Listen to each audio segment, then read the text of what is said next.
যাদের কোরবানির ইচ্ছা আছে, কোরবানি করার নিয়ত আছে, কোরবানি তার উপর জরুরি, এই জন্য হোক বা নফল কোরবানি হিসাবে হোক, কোরবানি করার যার ইচ্ছা আছে তার জন্য গুরুত্বপূর্ণ একটা আমল হলো জুলহজের চাঁদ, জুলহজ মাসের নতুন চাঁদ দেখা দেওয়ার আগে, মানে জুলহজ মাস শুরু হওয়ার আগেই সে নিজের নখ কাটা, মোচ কাটা, পশম কাটা, এই কাজগুলো আগে সেরে নেবে। কেন সেরে নেবে? আগে সেরে নেওয়ার দরকার হলে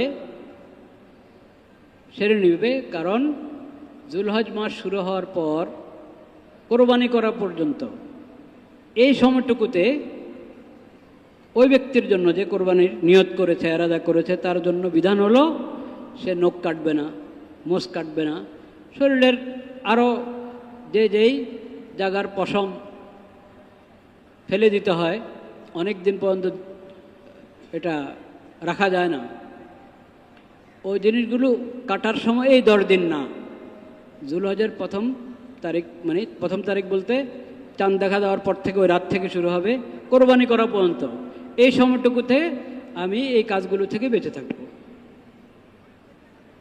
নখ কাটা বা শরীরের অন্য কোনো জায়গার কোনো চামড়া, কোনো পশম কাটা, এই কাজ থেকে এই সময়গুলোতে বিরত থাকা।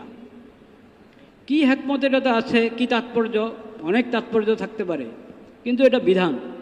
নবী করিম সাল্লাল্লাহু আলাইহি সাল্লাম বলেছেন যে কোরবানি করার ইচ্ছা পোষণ করেছে সে যেন এই 10 দিন জুলহজের চাঁদ দেখার পর থেকে কোরবানির করা পর্যন্ত এই কাজগুলো থেকে বিরত থাকে। এটা আমাদের মনে থাকা দরকার,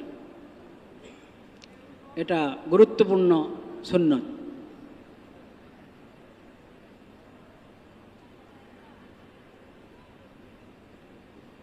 তো এখন আমরা সবাই মশলা জানি, নখ অনেক বড় হয়ে গেলে সুন্দর, ভালো, নখ বড় হয়ে গেলে হ্যাঁ যে জিনিসগুলো কেটে ফেলতে হয় ওগুলো তো বেশি বড় করা যায় না।